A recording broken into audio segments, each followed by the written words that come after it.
Welcome to Golden English Course. Assalamualaikum warahmatullahi wabarakatuh. Alhamdulillahi wahdah. Salatu wassalamu ala man la nabiyya ba'dah. Asyhadu an la ilaha illallah wahdahu la syarika lah. Wa asyhadu anna Muhammadan abduhu wa rasuluhu. Allahumma shalli wa sallim ala nabiyyina Muhammadin wa ala alihi wa sahabatihi wa man tabi'ahum bi ihsanin ila yaumiddin, amma ba'd. Hadirin wal hadirat sidang jamaah Isya yang dirangkaikan dengan ibadah tarbiyah, semoga senantiasa dimuliakan dan dirahmati oleh Allah Subhanahu wa taala. Alhamdulillah, kembali kita berpuji dan bersyukur kepada Allah Subhanahu wa taala atas segala limpahan nikmat dan karunia-Nya kepada kita, sehingga di malam yang mulia dan berbahagia ini kembali dengan izin, taufik dan karunia dari Allah Subhanahu wa taala, sehingga pada kesempatan ini kita dengan langkah kaki kita yang begitu ringan, yang disertai dengan keimanan dan niat untuk mengharapkan ridha dan pahala di sisi Allah Subhanahu wa taala, kembali kita hadir di tempat terbaik di atas muka bumi ini yang disebutkan Nabi sallallahu alaihi wasallam, khairul buqati 'alal ardi masajiduha. Seluruh tempat di atas muka bumi ini adalah rumah Allah Subhanahu wa taala.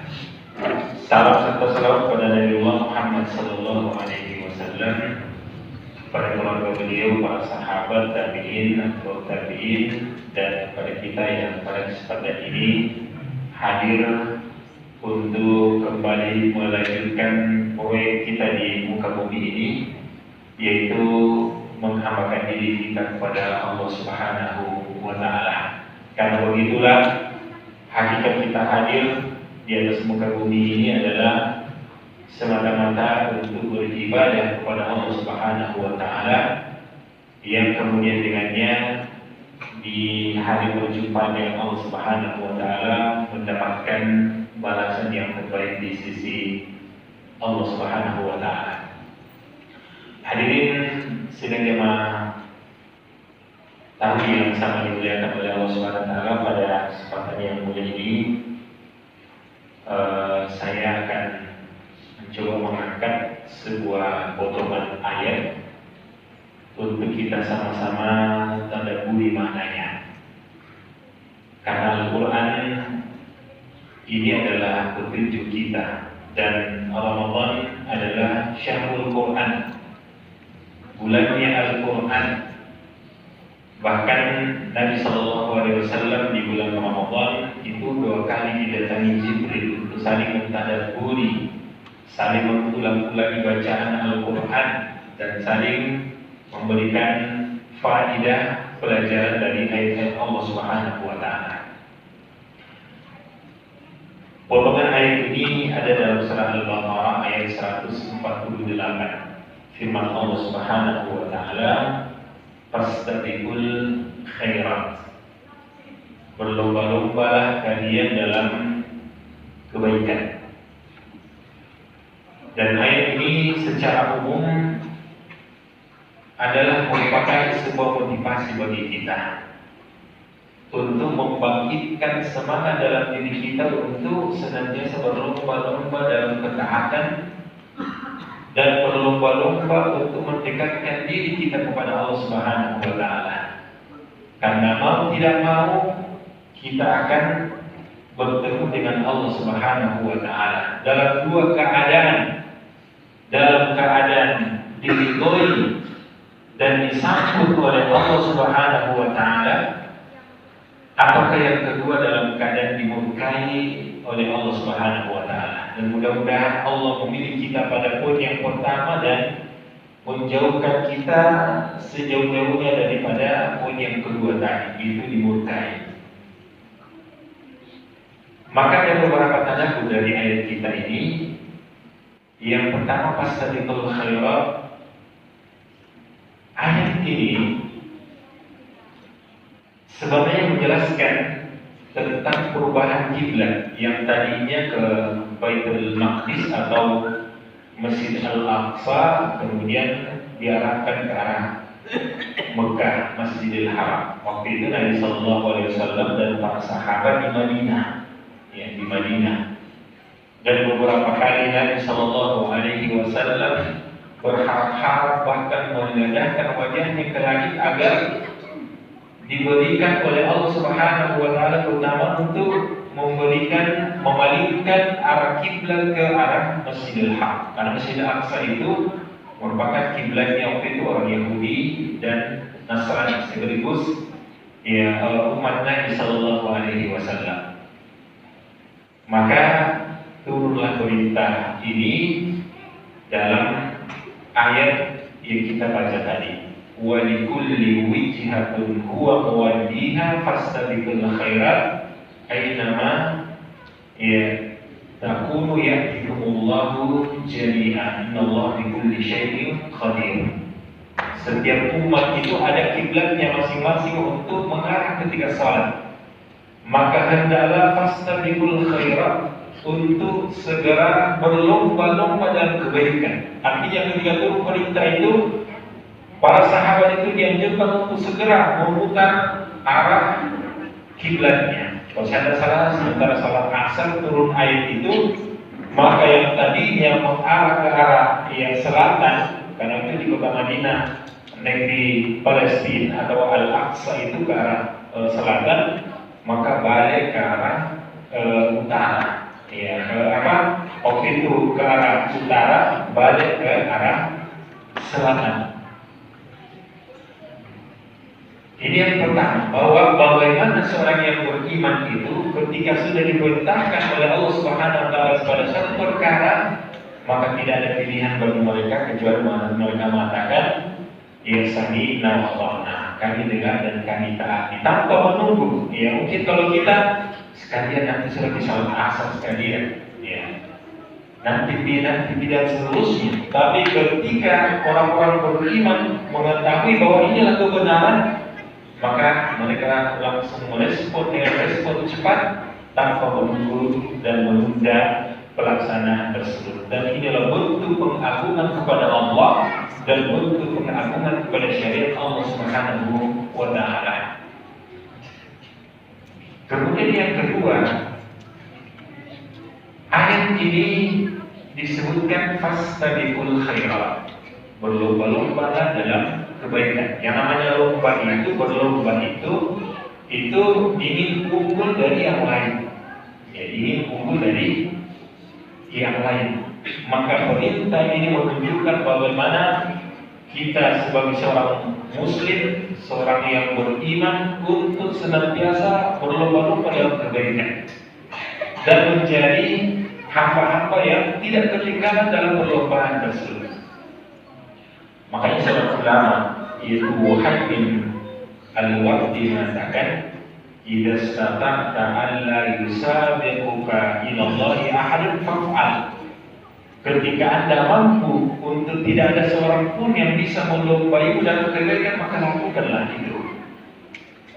Ya, juga ketika Imam Ahmad rahimahullah taala mengatakan, "Idza ra'aita ahadan," kalau kamu melihat seseorang yunafisuka fid dunya fanafisu fil akhirah. Jika ada seorang melompaimu dalam prestasi dunia, mungkin dia punya gelar yang sampai profesor, doktor, mungkin dia punya jabatan yang tinggi darimu, maka Imam Ahmad mengatakan tidak perlu berlomba pada hal itu. Lomba dia dalam urusan akhirat.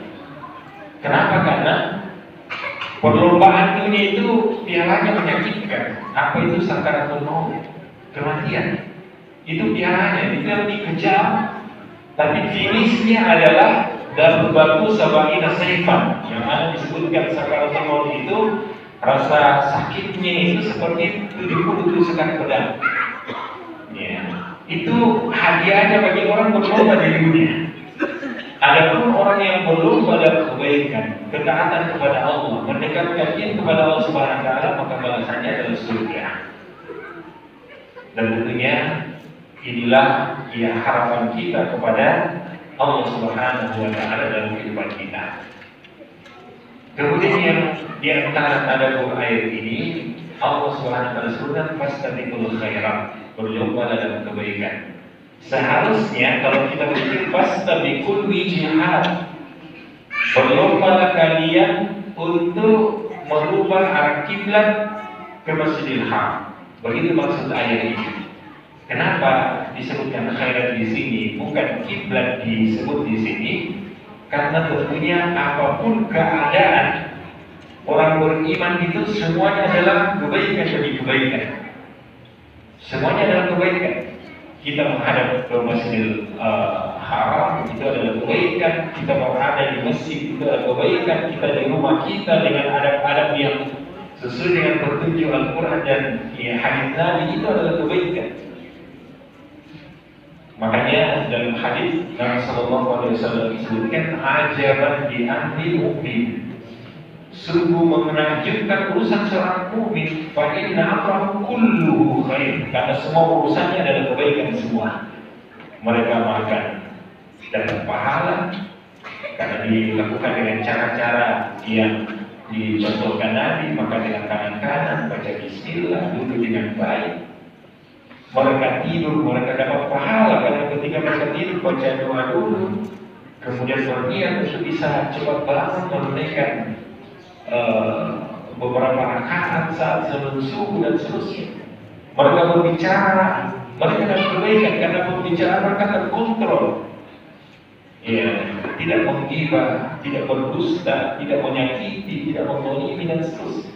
Itulah urusan, makanya di ayat ini disebutkan sebagai al-khairat, karena apapun keadaan kaum muslimin ketika berada dalam aturan agama mereka, maka semuanya adalah urusan kebaikan dan dapatkan pahala di sisi Allah Subhanahu wa Ta'ala.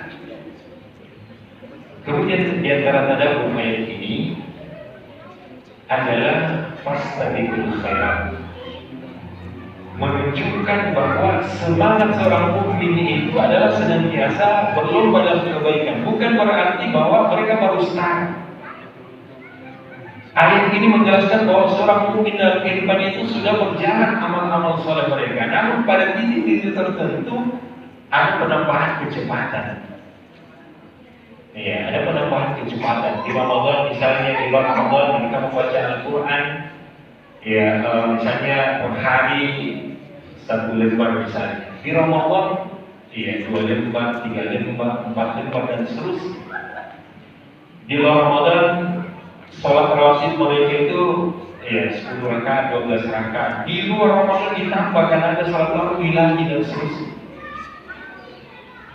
Di luar Ramadan mereka bersedekah, ya rutin misalnya. Di dalam Ramadan ditambah di selain sedekah, karena sedekah yang afdal itu sebenarnya tiap hari, ya tiap hari.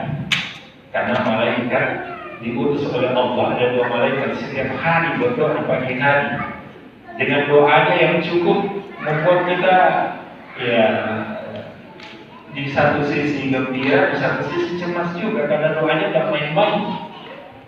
Allahumma ati munfikan ya khalafa wa ati mumsikan talafa. 2 doanya malaikat tiap pagi. Ya Allah, berikan orang yang bersedekah hari ini gantinya yang jauh lebih baik, dan berikan orang yang menahan hartanya hari ini kerusakan. Itu tiap hari malaikat berdoa. Makanya biar sedikit sedekah, yang penting tiap hari. Ya, lebih bagus lagi kalau ada dan banyak tapi tiap hari. Tapi intinya biar sedikit tapi tiap hari. 1.000 rupiah misalnya kita berniat tiap bulan kita mau sedekah 100.000. Ya, kita bikin kotak infak di rumah, kotak amal kita isi, itu sudah diangkat tiap hari 2.000 dan seterusnya sesuai kemampuan kita untuk mendapatkan doa malaikat tadi. Ya. Kemudian berikutnya, kenapa disebutkan khairat di sini? Kalau dalam bahasa Arab dia adalah sifatul jumu, dia adalah bentuk jamak. Karena dalam Islam itu jalan-jalan kebaikan itu begitu banyak jalan kebaikan, dan masing-masing orang punya potensi untuk melakukan amalan-amalan kebaikan yang mungkin berbeda dengan orang lain. Ada orang yang kebaikannya itu Allah mudahkan dari sisi puasa sunnah misalnya, maka itu harus diasah, dikerjakan, dimaksimalkan.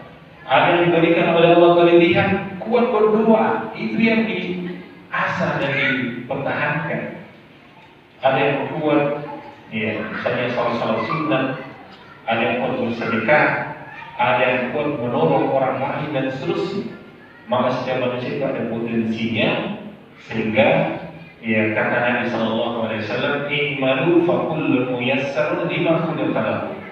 Berbuat, ya, lakukan kebaikan karena Allah akan tunjukkan jalan-jalan yang dengannya dia dimudahkan dari pintu kebaikan itu. Makanya pintu surga itu ada 8, karena masing-masing surga itu ada dari pintu salat, ada dari pintu sedekah, ada dari pintu puasa, ada dari pintu dan seterusnya, pintu haji dan seterusnya. Makanya ya kebaikan dalam Islam itu bervariasi karena masing-masing orang manusia hamba Allah ada potensinya masing-masing. Kemudian berikutnya, di antara tanda ayat ini bahwa berlomba-lomba dalam kebaikan itu sama dengan ya analoginya kehidupan dunia. Seorang atlet itu tidak akan menjadi atlet yang berkualitas, berprestasi kalau tidak ada persiapan dan latihan yang luar biasa sebelumnya. Ya, saya pernah dengarkan tentang bagaimana atlet juara dunia itu nanti dikatakan bisa mendapatkan prestasi maksimal itu kalau jam terbang itu 10.000 jam terbang, 10.000 jam latihan. Ya, rata-rata di atasnya itu harus latihan 10.000 jam latihan. Kalau baru 1 jam latihan itu belum aktif namanya. Ya, 1.000 jam, 2.000 jam dan seterusnya. Ditambah lagi ada pelatihnya, itu bagaimanapun hebatnya seorang atlet, bagaimanapun hebatnya seorang olahragawan, itu pasti ada pelatihnya di belakang. Artinya dalam persoalan dunia saja yang paling ujungnya adalah hadiah, trofi, uang yang mungkin melimpah, itu butuh persiapan, butuh latihan, apalagi untuk ya prestasi akhirat, mendapatkan kebahagiaan yang tidak ada tandingannya di akhirat. Kemudian yang terakhir dari tadabbur ayat ini, Allah lanjutkan, "Ainama takunu yudrikumu ya'tikumullahu jami'an." Dimanapun kalian berada, pasti akan Allah mendatangi kalian. Maka tadabburnya di sini, di antara hal yang membantu kita untuk bisa termotivasi dan berlomba-lomba dalam kebaikan, berlomba-lomba untuk mendekatkan diri kepada Allah adalah senantiasa mengingat kematian sebagai bentuk persiapan kita, karena tidak ada harapan lagi nanti di hari akhirat kelak kecuali apa yang kita usahakan masing-masing di dunia. Kita tidak mungkin mengatakan bahwa ada di teman saya bisa minta tolong nanti bagi-bagi pahala, bagi-bagi amalan dan seterusnya. Ya, masing-masing dengan amalannya ya selama di dunia. Man amila shalihan falinafsihi, siapa melakukan amal saleh maka untuk dirinya. Wa man asaa fa 'alaiha, siapa melakukan keburukan juga dia tanggung sendiri. Wala taziru waziratu wizra ukhra, dan tidak ada yang orang lain yang menanggung dosanya orang lain. Ini beberapa pelajaran tadabbur dari ayat ini, soalnya banyak yang kami siapkan dalam waktu yang terbatas. Mudah-mudahan ada manfaatnya dan mudah-mudahan kita termasuk orang-orang yang as-sabiqunal ilal khairat. Karena tentunya sebagaimana disebutkan Ibnu Qayyim al-Jauziyah, ya alladzina yusabiquna ya fid dunya ila Allah humul ya as-sabiquna ya ila fil akhirati ila jannah.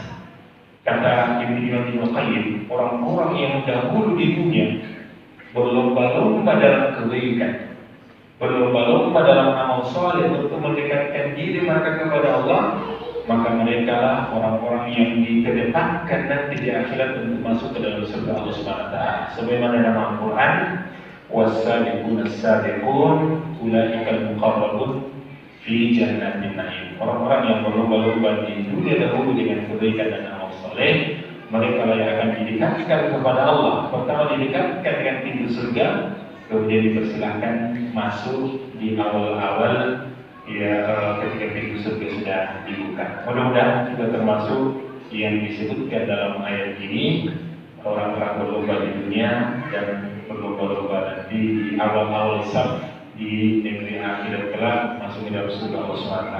Subhanallah yang insyaallah. Assalamualaikum warahmatullahi wabarakatuh. Thanks for watching. Bye. See you on the next watching video.